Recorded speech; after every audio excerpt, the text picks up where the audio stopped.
July 2nd, 2025, Xbox announced that they are doing across the board, not just Xbox, Microsoft layoffs, totaling 9,000 employees total. This is the fourth major layoff at Xbox in 18 months. Included in those layoffs is Initiative, the quadruple A studio formed in 2018 to make Perfect Dark. Closed entirely. Perfect Dark canceled. Rare was hit with layoffs, which pissed me off. Everwild canceled, probably for the better. With longtime Banjo-Kazooie and Sea of Thieves director leaving the studio, along with I have to get her name. Another director underneath him who has also been there. If you've played Viva Pinata, she voiced Leafos, the main character. She voiced Conker's girlfriend in Conker's Bad Fur Day. Also left the studio. 50% of Turn 10 has been laid off for the motorsport team. King and ZeniMax has been hit with layoffs. The new ZeniMax online IP has been canceled. Multiple Call of Duty studios have been hit with layoffs, and 50% of Xbox user research team has also been laid off. Head of Child and Family Safety laid off. A day or two after, Blizzard announced they were affected with Warcraft Rumble. Their mobile game has been officially put in maintenance mode with no further new content being added, which probably for the better. I don't even play in that game, but whatever. That's the one I'm like, but God. Also, after this, it came out that I believe Seattle newspaper, most of these layoffs are due, in fact, to Microsoft refocusing resources and development help, whatever you want to call it, into AI infrastructure and AI assets going forward. What the fuck are we doing? I need to... every year we're going over this. Every other month we're going over this. We've talked about this more than anything else since we've started this podcast. Just recurring layoffs. Oh, we're doing record numbers. We're making record sales. We're doing this and that, and we're leading the charge and making this the top creative place for developers and players to... Also, we're laying off thousands of people. What are we doing? The math ain't mathin'. Xbox is out here taking 2 steps forward, kneecapping themselves off at the every chance they can. As far as media goes around them and news around them goes, every good thing's got a graveyard behind them that they built it off of. I'm just worried. The AI stuff has me worried. We saw before the AI recreation of Bleeding Edge doing games. If we're going to be putting more of that into stuff, your projects are going to be lifeless. The soul behind games is going to be gone. You're chasing a future that I honestly don't think it's ready to be at if we are including AI and stuff. Personally, it's in that weird uncanny valley of this don't look quite right. And if every game starts looking kind of weird and goofy and off and art assets or story beats being created by that, I don't know. I'm upsetty. Not, rightfully so. Rightfully so. It's just, hey, you're there. It's a big corporation, Microsoft, making a ton of money, getting a ton of money and subsidies and contracts from government, most likely. I just don't know if that's official or whatnot. But they have deals. They're doing stuff that's chasing this AI trend, and unfortunately, we know what Microsoft is doing. With their Azure stuff being attached to the genocide going on. And it's just, oh shit, okay, big corporation doing nasty stuff. Oh, cool. And when you read this and you see all this, it's okay, big corporation who is, we noticed, already gave a mandate to say use more AI in stuff. We want to, across the board in our company, we want to see people use more AI. All right. And this comes out and it's all in the gaming space where, developers are like, AI could be cool, but not in the way the generative, there's a lot of ways it's not good, right? At the very end, AI is not ready to be just here, go, use. It's not there yet. And it just sucks to see hit the developers the hardest. And it's not an Xbox saying, we need to do this. To me, I just see it's all from the big corporate Microsoft being like, these games are not making money. When we look at player data, They are not playing games that cost money to buy. They're all playing Fortnite for free. So why are we making a triple A game from an IP that when we research it, it does nothing? Like when they announced it, we were like, whoa, a triple A studio for Perfect Dark?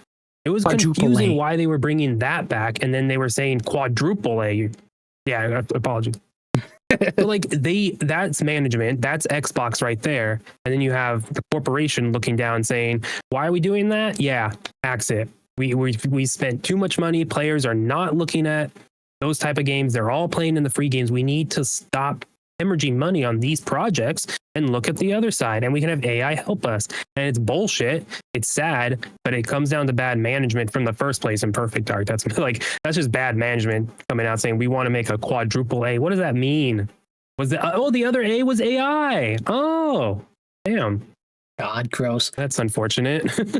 And of course, you also have to drag Crystal Dynamics into it too. Oh yeah, they weren't even working it on their own. Like that's another mismanagement of the studio. Their first game, they were being supported by a whole other third party. Who already had a game that failed, and so adding another game that gets canceled on top of that probably isn't good for them either. Yeah. Oof. Yep. Real quick, just out of respect for the names, Greg Mayles and Luis O'Connor were the two from Rare. I blanked on their names from. Which again, like, I'm not trying to be like these two matter more than the rest of the employees, but like Rare players, they don't hire voice actors. Like the development staff does the voices, so you recognize these people over years and all the games they've been in. I'm like, oh, that kind of sucks. Like these prominent voices in Perfect Dark and Viva Pinata and Conquer, like just gone. And for Greg Mayles too, it's like he's been there 35 pretty years. much since the beginning, for almost the entire time Rare's existed.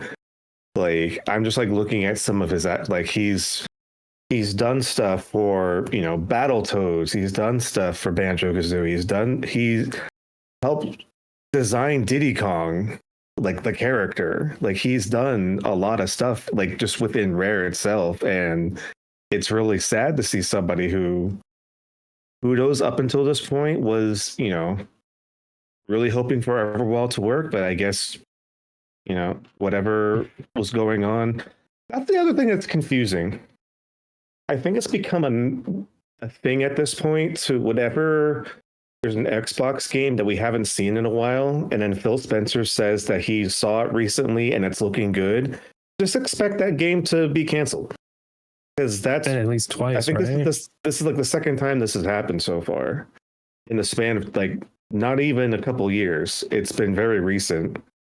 I'm scratching my head on what the first one was. I can't remember. The first, it's not the same thing, but Hi-Fi Rush was the same thing where the game launched successful. They visited the studio Tango, and then gone. Yeah. It sucks because, well, obviously, because 9,000 people just lost their job. That's 100% a bummer. And, this shouldn't be happening, but it is, unfortunately.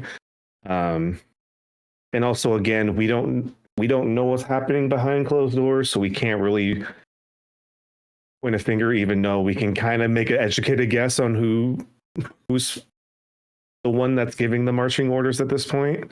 I mean, we've talked about this before. Xbox has been struggling for a long time. It's only in the past 2 years that we've kind of looked at Xbox being like, oh man, like it looks like they're gearing up to come back in full force. But every time there's good news, there's always bad news that comes in after that just kind of tanks optimism. Kind of same thing happened last year. Like we had a really cool developer direct in the beginning of the year. And there was some bad news about some layoffs and stuff like that and canceling stuff here and there. But then we had the Summer Game Fest showcase. It was really good. And it's like, oh man, we're getting so many cool first party Xbox games coming in the near future. Regardless if you believe that they would ever come out or not, it was very optimistic. And then of course, more news like this comes out. And it's like, well, shit. All right. Well, there goes any more good news that we could have had before. And the same thing's happening again this year. Had a pretty good developer direct, had a pretty good Summer Game Fest showcase. And I'm honestly at this point, I hope everybody that's there underneath the Xbox team, keeps doing really cool stuff, keeps pushing forward and keeps doing their best. But I wouldn't be surprised within maybe 2 years, Microsoft completely just takes over the Xbox division. I'd say they already have. Yeah, a lot of this is. I think we're seeing like the underlying them kind of seeping in and like kind of like, okay, Phil, you need to do this for us now. Go, do our bidding. And like at this point, let's just make Xbox let's just turn Xbox into Sega. Let's just make them a publisher. Because if they're worried about how they're going to be selling next gen consoles and like other peripherals like that, just nix it all together and then just become like, even like keep Game Pass, have that as a streaming service, but then just like do everything else as a third party publisher. Because I'm just looking at this list right here. And what a way to celebrate 20 years of Turn 10 by pretty much devouring almost the entire studio. And obviously, like I'm reading this, I pulled up this article from IGN, and the people who are left over at Turn 10 say pretty much, okay, the Motorsports franchise is dead. Yeah. Because everybody that's left over, we're just going to become a support studio for the Horizon team. Because we don't have enough people to make Motorsport anymore. Motorsport was like a Xbox first generation game that helped put Xbox on the map. And it's a storied Xbox studio that has been very, very consistent. There's some Motorsport games that, had better reception than others, but overall it was majority positive, and this is what they do to them. The thing for me, the Forza Motorsport one is so hard because with Forza Horizon, I feel like Motorsport for a long time has just easily been second fiddle and going down, down, down, down. And with this most recent game, they wanted it to be a restart. Like they went back to just Forza Motorsport, no number, and trying to make it more not live servicey, but like a platform almost. So now that they're here, I mean, I have it installed, but I haven't touched it in so long. They don't tell us the numbers, but unfortunately, when you have a corporation looking down, it's like you don't have enough people playing the car game, and you're making the other car game that just sold X amount on PlayStation. Yeah, go invest in that. I mean, it's a brutal thing, and it does lose. I get what the argument is there, but I also think we're just not. People aren't talking about. Like it's like Forza was this, yeah, but now that's Horizon. Like Horizon is now taking that mantle to me. Motorsport that's just the cool tech, unfortunately, and it's been like that for a while. I feel, even though it gets 9s and 10s every year.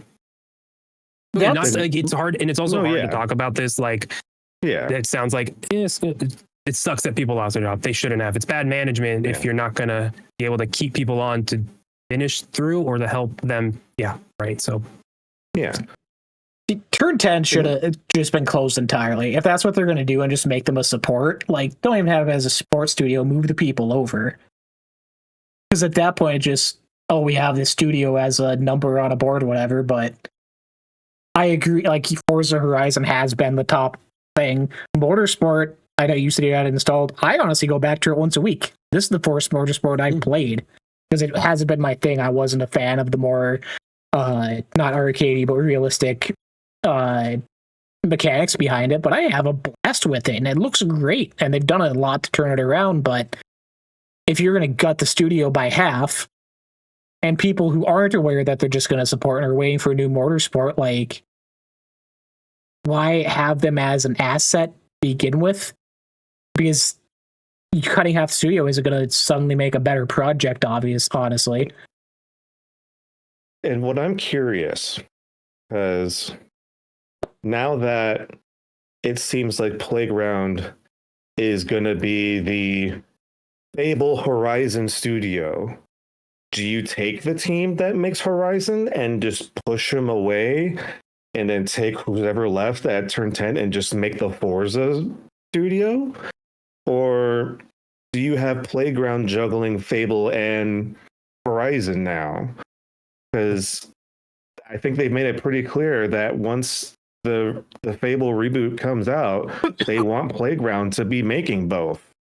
And I don't know if that's going to be feasible because I don't have the number in front of me, but I don't think Playground Games is that big of a studio. As far as I'm pulling up the number. June 2025, Okay, so, Playground 545. Okay, so they've had gotten a bit more. That's good. But it kind of just goes back to what do you do? Because for as very successful as Horizon has been, I mean, the smart thing to do would be to take who's ever left at Turn 10, just throw them into Playground, and there you have the experience of at least what they've done with Forza, and then just start putting more of that into Horizon, because it's really unfortunate because like literally like Turn 10 like made the engines that made Forza look so good.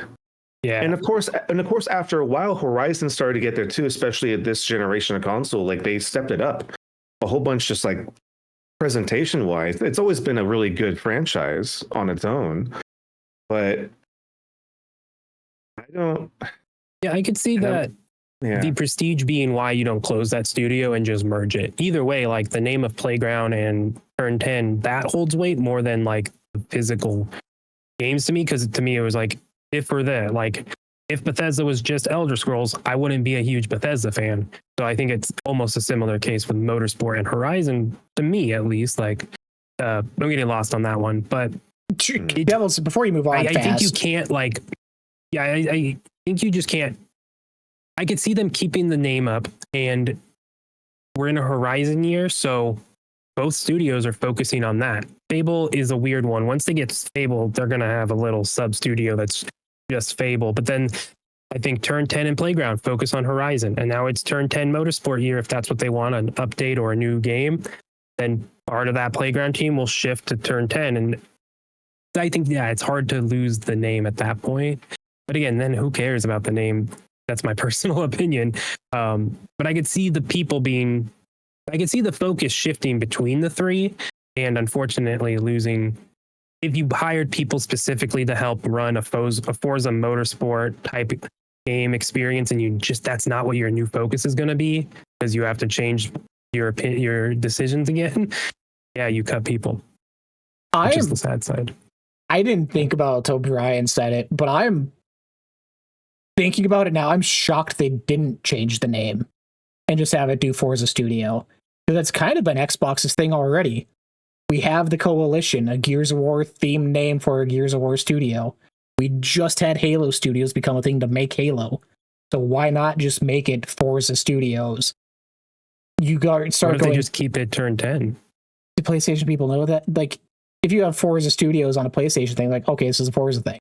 Turn 10, I don't think they care or know what that means.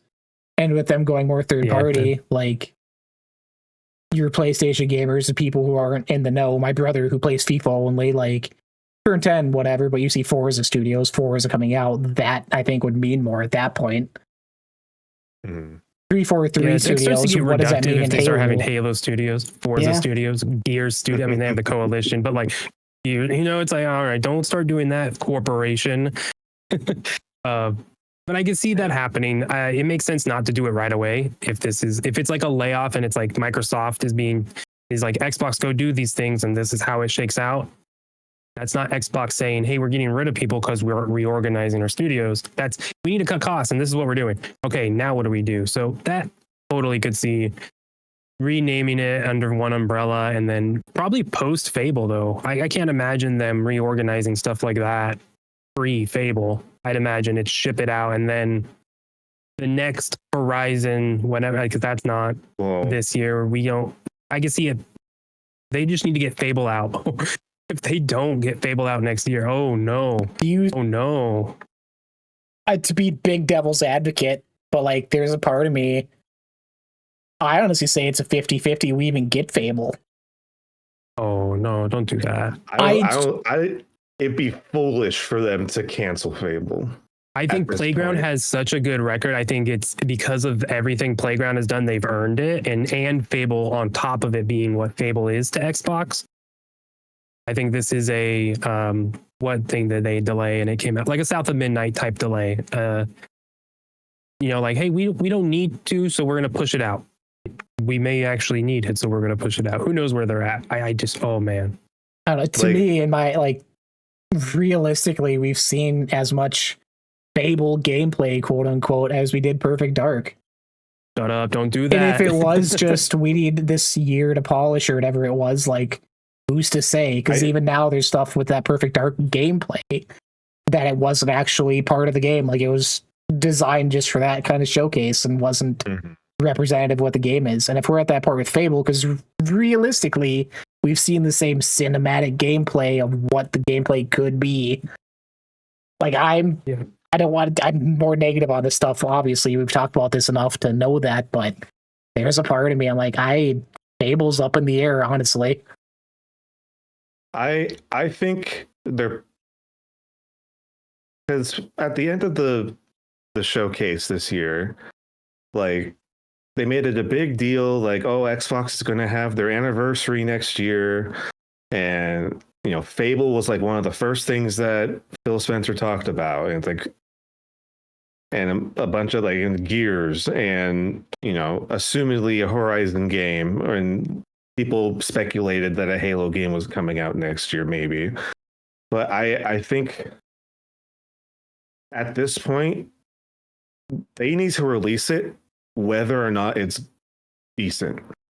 Like, it could come out being average, but they need that game to come out, because if they have a highly anticipated game from Xbox, an Xbox first brand studio game, get canceled again like this, I don't think there's no coming back. Like, you've lost all credibility at this point. That one would be the unforgivable one, just because there's just too much around what it is and everything, and back up the runway leading up to a potential cancellation of Fable. No, you can't. That's just, you are then a publisher. You are just, I don't know. With the way they are, I don't think they care though. Like, if it was a first party exclusive pointing at Xbox gamers only, then that's an unforgivable. You lost the fan base. But they're so far past this that the people who are still sticking around in the ecosystem of Xbox, it sucks, but the wider audience they're aiming at now probably doesn't even know or care.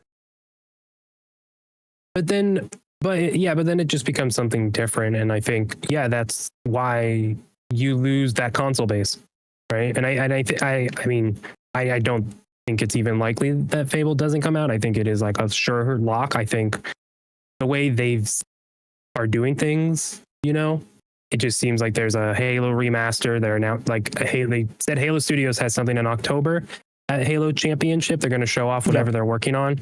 That times out perfectly for next year, having Halo remaster, a Gears E-Day, and a Fable. Like, whoa, crazy. And a Secret Horizon. They got like Outer Worlds. Or what's the studio? Who? Outer Worlds. Obsidian? Who made Obsidian. That? Obsidian, thank you. Obsidian had Avowed and Outer Worlds this year. Fable, and Grounded 2. And they're having 3 actually. So like, it's an interesting conversation. I really just Fable is coming out to me. they're just trying to build up hype for the next thing, and that's next year, right? Their anniversary, they're going full bore. This year we're gonna have a great first half. Oh no, we're gonna have some bad news. Get through the year. You could see the PR balancing and messages. Well, Do you guys think they should keep being so open and communicative in the ways they are, like going on podcasts and interviews? We'll see if this week they do it post layoffs and how they communicate. But we talk about Phil as in Phil, right? We're saying, oh yeah, Phil. Like they are people, right? They are the faces of this brand. But is that a detriment to it when Nintendo and PlayStation don't do that anymore and aren't like? Do you think that's doing more harm than good because they constantly seem to have their foot in their mouth, and it's like, well, things change. Like Jacob, you were saying either earlier or yesterday. They had it was just 4 games they were going to start with, and then they went back on their word. I'm paraphrasing, right? Yeah. But to me, I'm like, well, they said they're going to start with the 4 games and see. But that's a messaging, and do they? Anyways, my question, do you think they're too open? I mean, maybe. Because, if you give a company a face, it's very easy to be like, you are the one that's going to take the brunt of all of our frustration, for better or for worse. I don't know, maybe.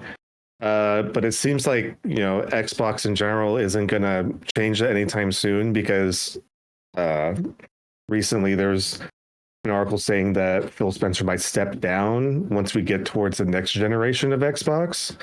And it seems like they're gearing up for Sarah Bond to be the next head of Xbox. So we're not going to be... Which she is president of Xbox. Phil is CEO of Microsoft Gaming. Yep. So we are actually already there. I mean, we see a lot more of her now than we do see of Phil. Yeah, that's why she was all stage, over this. Yeah. Yeah, you notice in their shows, it's always like their studio person, Matt Booty, and then Sarah talks about hardware and the brand Xbox, and then Phil's like, look at everything. Yeah, so we're already there. So obvious. That report, which has now been what? They're the Xbox has said no. That's exactly, but it makes sense for someone to release a console, to release a product in any industry, and then once that product is out and you're good to go, you step aside. Didn't Reggie did that with the Nintendo Switch, right? So he did that is not a surprise. GameStop. That's true. Yeah, so that makes sense. That's not a crazy weird report. Again, that felt more like, oh, it's really not going well over there. And it's like, well, no, of course, that's just life. People move on, and he's going to probably go off and make $1 billion more somewhere. Sarah Bond will step up and then go to another phone company and make $1 billion more somewhere. For your question on that, Kyle, I think I even said this last year when they did that roundtable and said it was the 4 games. At this point, how open they've been and how they interact with influencers specifically online, to me, has done infinitely more harm than good. It's taken that parasocial relationship to personal levels and kind of has given certain people free reign to report and have opinions that they are able to push out as truth more often than not. Not to drop names, I don't want to do that because it's what they do, how they get their living, whatever, but content creator A last year, when we were talking about the 4 games going over, live on a podcast, does a fake react on his phone to, I just got a message from someone at Xbox that says they're not doing full platform, multi-platform across the board. And does it for a memeable moment that gets captured in views. I'm like, that's shitty because people believe you even though they shouldn't. Why? I get you want the views, but it pushes a bad narrative going forward. Or insiders who I have personal leak knowledge on issue A, B, and C, and you get stuff like the Phil stepping down that Microsoft comes out and disregards. No, it's not happening. These people aren't in the know. Mm-hmm. And at first, from an outside perspective, cool. Aaron Greenberg's doing lunch with people at the showcase watch party, and they have this connection, but then it allows this level of false narratives and wanting to push your own kind of wishes and hopes as truth because you have that connection. You could push it off as I have insider knowledge, I have in the know stuff, which it hurts the brand. You said PlayStation doesn't do it. I have watched a couple of PlayStation focused people like Mystic, and it's purely speculation and purely from the heart. It's not trying to push an ideology that most Xbox content creation is about. And you have these people dying on a hill over Game Pass and standing up for Xbox's new thing, whether people like it or not. And it's the narrative that we need to go with, which if you believe it, and that's where, like you're Kyle, you're all in Xbox everywhere, let me play my games everywhere. You believe in that. Like, you don't have narratives in the back end to push with that and be in good graces to keep getting insider touches or get review codes, or it's an unbiased thing, and that's fine. But the higher up people that do have thousands of viewers and thousands of subscribers, like, they need to kind of keep up that agenda to me, which feels disingenuous at the end. Sorry. Yeah, you're getting on the grifting side of stuff, and like this week especially, and I've seen a ton of creators, Paris Lily out there on X doing the work, just calling out people who are like praising the layoffs or console warring, and it's like that's not what the layoffs are about. Like, it's a big corporation making a decision from a board and shareholders saying cut, and they're like, okay, if they had the money, they wouldn't do the cuts like that, and they do have the money. They just say they don't because it's in their pockets. But that's a whole other topic. But turning this into something that more is like ridiculous and it's tiresome. And even like I've been doing this for over a year now. My wife loosely gains knowledge. It's like the animus, whatever, when you bleed through effect and you learn how to be an assassin because you've been in the assassin world and in the animus too long. What a weird reference. She's like catching on video game stuff, and she's like, everyone is just so anti-Xbox, and it's so just no matter what, it's viewed in that hard way of, oh, Xbox is failing. It's like, no, God, what about PlayStation doing the same damn exact thing? Like having layoffs and closing multiple studios because they mismanaged and went in a direction that wasn't right either. It's the same, but because they've been so vocal, people are like, all right, well, we can respond, and now we're here. As you were talking, I'm even thinking, have they even been that vocal this past year though? They had Developer Direct, Summer Showcase. When else have they like really come out and done big talks and interviews like they have years? Like, is Xbox? it just because just because they come on stage and do those shows that we physically see a body that we're here now? Because like, I think it's a compounding thing, because for the longest time, like, Xbox has been kind of like that front-facing company or front-facing like gaming studio, but it's harder to kind of pinpoint down, because to Jocko's point, like, the other companies don't really do that anymore. Like, we know that Doug Bowser is the head of Nintendo America, but we don't see him that often. We'll see him at like certain press junkets or like, Twitter pictures that he took with some people or whatever.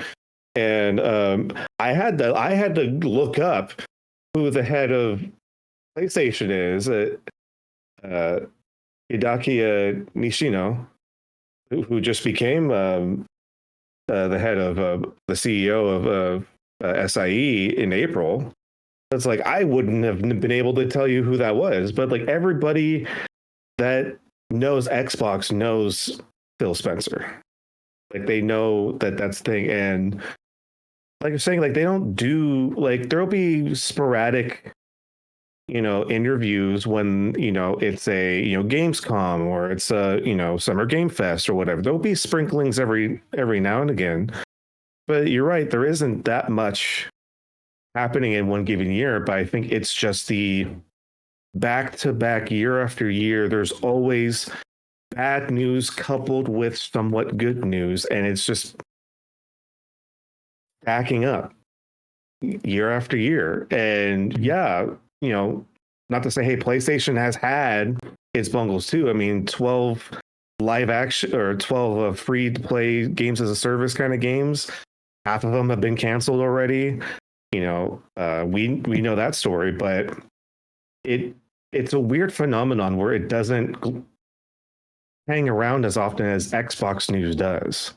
And it might just be the way people interact online. Like it seems like, whatever Xbox does, there's always a mob of people that will sing to the high heavens of how they knew that Xbox was a failing brand and stuff like that.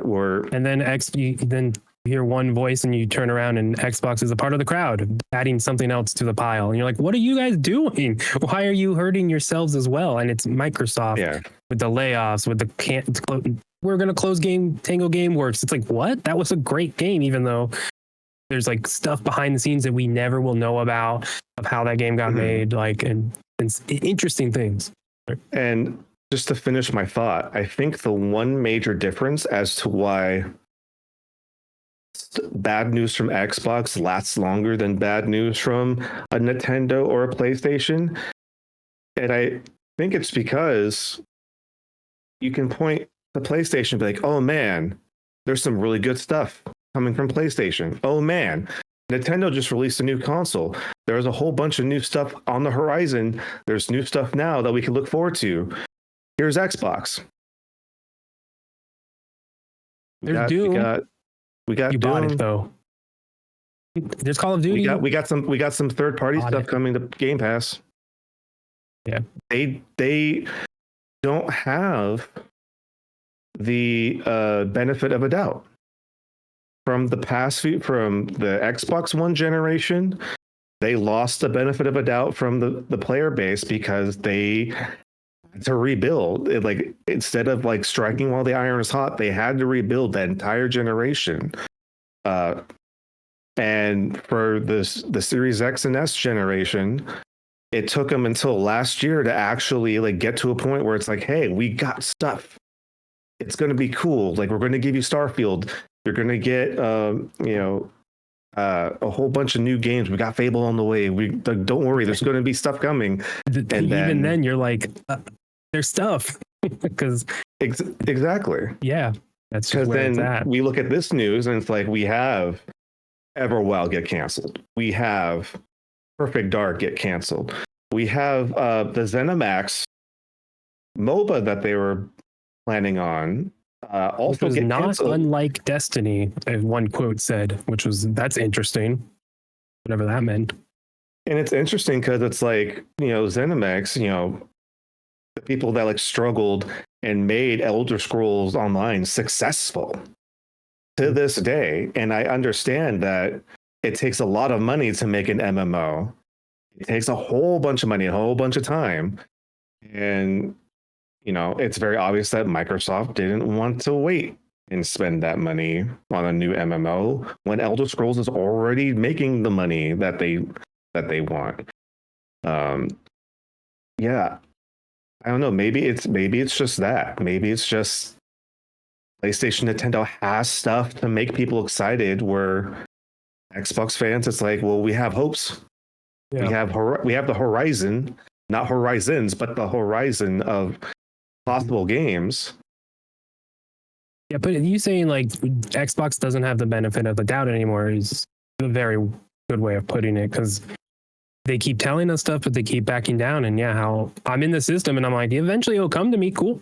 But again, it is eventually, and they give us Starfield, well, what up? Even I'm like, and I'm like, Indiana Jones, the Bethesda game that's they're in a different position than the other studios, just optically, right? Just from the optics alone and the marketing, they just are in a different position. And I think you see them leveraging where they're at and starting to manage and shift for the next era, which is you're going to be able to access the Xbox platform anywhere: phone, PC, PlayStation console, Switch console, maybe.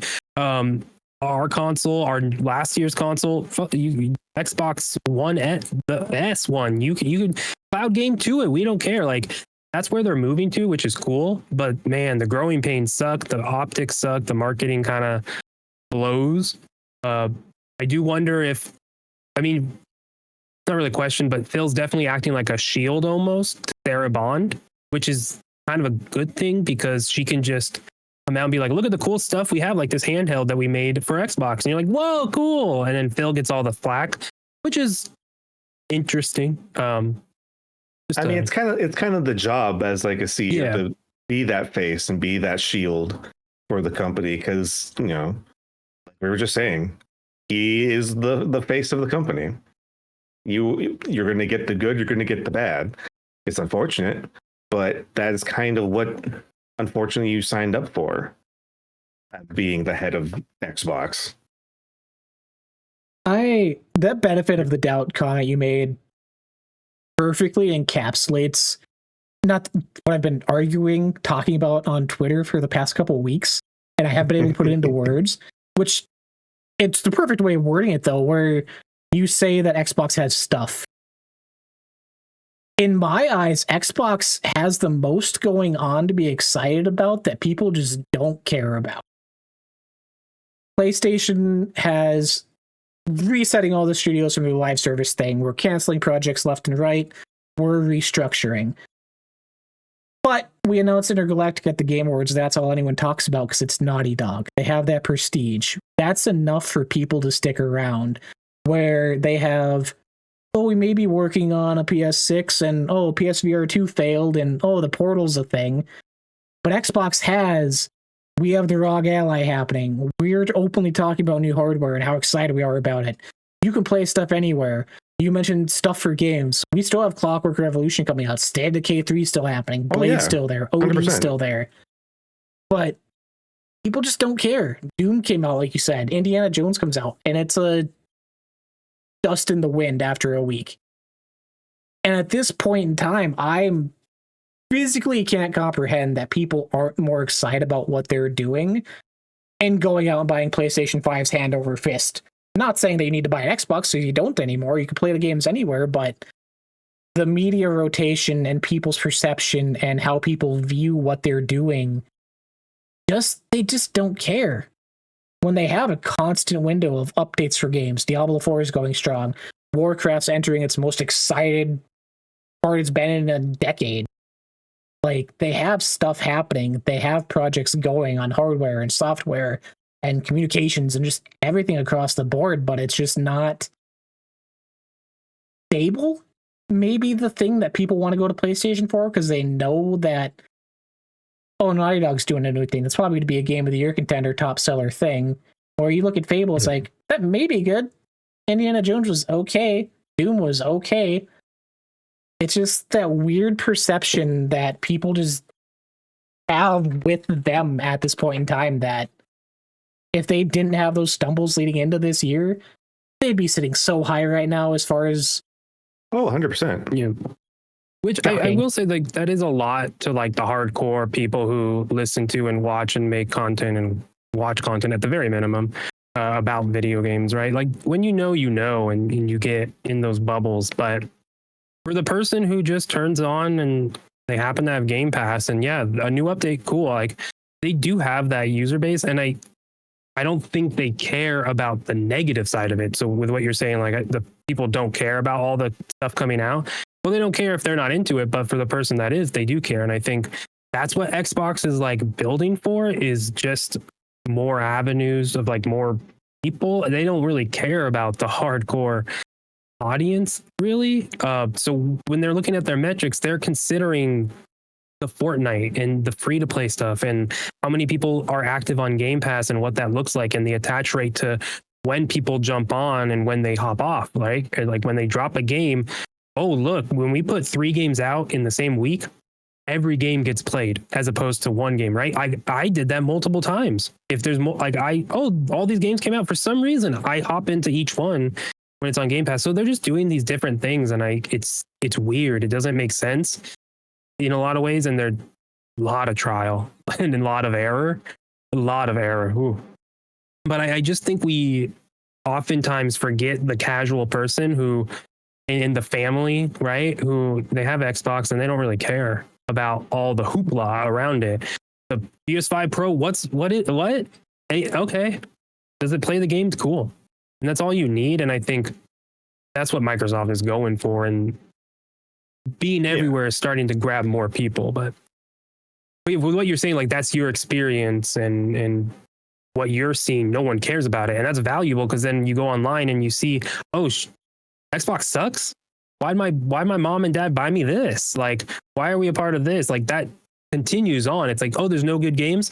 Oh, mom, I need a PlayStation. All my friends at school have a PlayStation. Like that continues on. So you still need to lose the doubt that people are carrying for Xbox and be like, no, this shit's dope. Like the new Halo Infinite season dropped and we have to get in instead of, oh, a new season, cool. Like, and that's across the board for a lot of their stuff. I love the platform, the variety, but yeah, it's that you need to get people excited, and it's not exciting being on Xbox right now. It's just where I go to game. Which that literally last week, Thursday, my boss pulled me into his office and he's like, yo, I just bought a PS5 Pro and like all this stuff. He's like, and he literally told me, he's like, verbatim was, I wanted to get a new console for when GTA 6 comes out and want the best place to play GTA 6. Like, okay, yeah, you got a PS5, whatever. And he's like asking me about PS Plus, and I'm like explaining the service to him and all the stuff it can do. And he made the comment, and he's like, oh, I saw Xbox games are on PlayStation now. Why are they doing that? Whatever. And I'm like explaining the multi-platform push, but I'm also like, they have Game Pass and all their stuff is in there day one, and you can play it on your TV and play it on your phone. And all those talking points that they're trying to push that I told him about, he was like, oh, that's cool, but not like a nothing burger for him, essentially, because it's too much info. Yeah. He's like, okay, but PlayStation 5 is still the best, like, that's where I'm going to get the best image and stuff on my GTA 6. I'm like, I mean, I guess if that's what you want, but like, there's all this other stuff that they're wanting to do, and you could have all this other stuff on Game Pass, and trying to roll that out at somebody, like, he said it's too much. Yeah. And that's why, like, you could see they're marketing this as an Xbox. That's the simplification of it. They still haven't put it into effect, though, really. It's still really complicated. I just want to be able to now, like, oh, go into the browser and it looks like my console, and I have, like, I have my library, and it just looks different. There's too many hurdles and too many steps. They're close. But when they keep laying off people, who cares? Like when that's where we're getting at, right? Yeah. But I don't know. It's definitely a unique situation that Xbox is in, just because they have so much like looking ahead that's good for them. Like when they bought Activision Blizzard, like we even know, like they said, it's like, oh, don't worry, this will never come to layoffs. It's like, it's gonna happen. It's like it's unfortunate, but it's always something that's guaranteed. When one company buys a big company, that stuff is gonna break down over like the next few years. And this, I would not be surprised if this is just more of that. And it's probably going to keep happening, which is unfortunate. And is there ever a future where you're going to be able to erase all of that negative like perception? No. It's, it's the internet. There's going to be people that are very not well-intentioned, that are going to be trying to strive for that console war that's been going on in their heads for decades at this point. The people digging up 5-year-old tweets this week. Oh God, yeah. It never you changed your opinion after 5 years.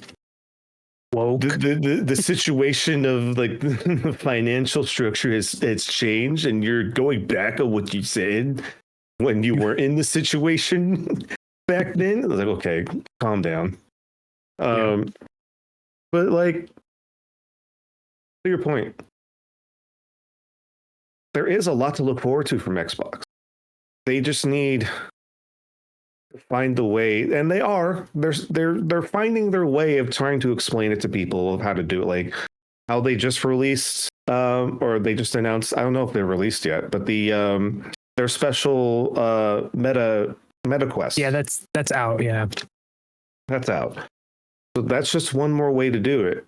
And I think once the handheld comes out and we finally get to see what this Xbox OS is going to be, hopefully that will be their answer to kind of make this way more streamlined. It's like, hey, Xbox OS lets you just do what you need to do. Or it'll be a nice streamlined one package. Here, this is Xbox. This is literally what we're advertising you. You just need to get the Game Pass subscription and this is yours. But until that point, they're gonna have to keep ironing out the confusion and the misconceptions of what Game Pass is and what Xbox is. I'm not a businessman. I do not know how they're going to be able to do that, but you manage a $1 trillion company like Satya Nadella? What the hell? No one should be managing that much. No one should have that. That's ridiculous. That's dumb, silly numbers. You sneeze with that much money, you could have funded like 12 billion games. Jeez. That's the part. Like, there's so much Xbox, I think, is doing really, really well, has been doing well. I've been in it since the OG Xbox. I have, my saves are there. That's super cool. And that's because of Microsoft as well, having the ecosystem they do. But now the corporation is getting too involved, and it's just, don't kill a brand that's cool. That entertainment matters, art matters. The games I have played from like South of Midnight, the work they put into being authentic to the culture they wanted to represent and to represent it well, and then the story, like, that's awesome. And like, that stuff matters. Like, that stuff still sticks with me. Just like God of War story sticks with me for those emotional reasons, not the silly gameplay AI did this reasons, right? Like, that's whatever. That's dressing. It's the content that people make. So I just, Microsoft needs to stop with the AI initiatives. Like, trust the people you're telling to use it when they say, hey, what? There's other ways to use it. I want, when I'm playing Elden Ring, the Clippy to pop up and be like, my guy, you've pressing B way too early. I can see that you're pressing early. I'm your AI assistant. You're pressing it too early. Stop it. I'm like, oh, that's why I keep dying? That's like, there's ways of AI to do shit like that. I think that it could be a tool to help people as opposed to a tool to make stuff that people do. What? Like, silly. Microsoft, get out of the way and let Xbox do something. I'll take Clippy on my Elden Ring immediately so I can play that game, actually. Right, and he can help you. To that, he's like, stop.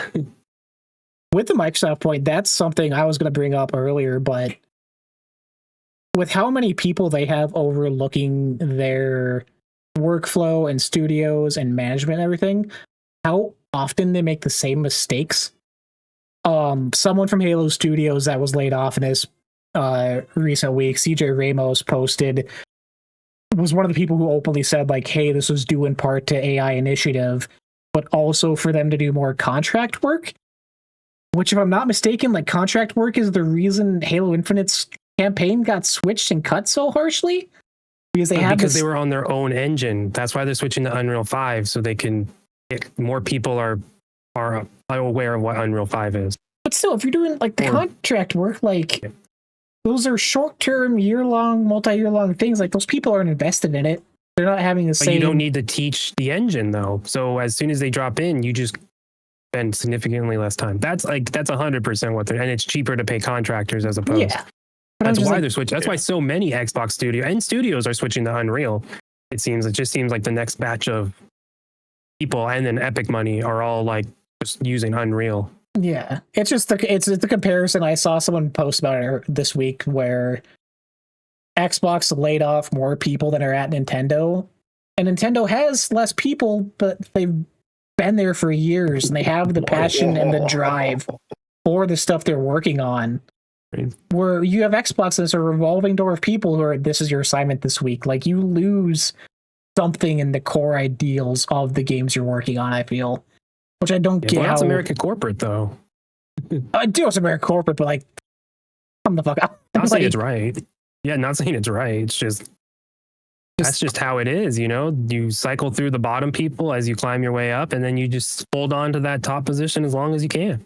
I keep doing the same mistake and it's backfiring on me. Let's do it again. Like, and then you leave and go to another company and slowly make the same mistake, making even more money.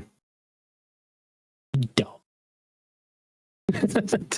Sorry. Well, let's just put it this way: it's hard to teach how to not do a mistake when the people that made the mistake aren't there anymore.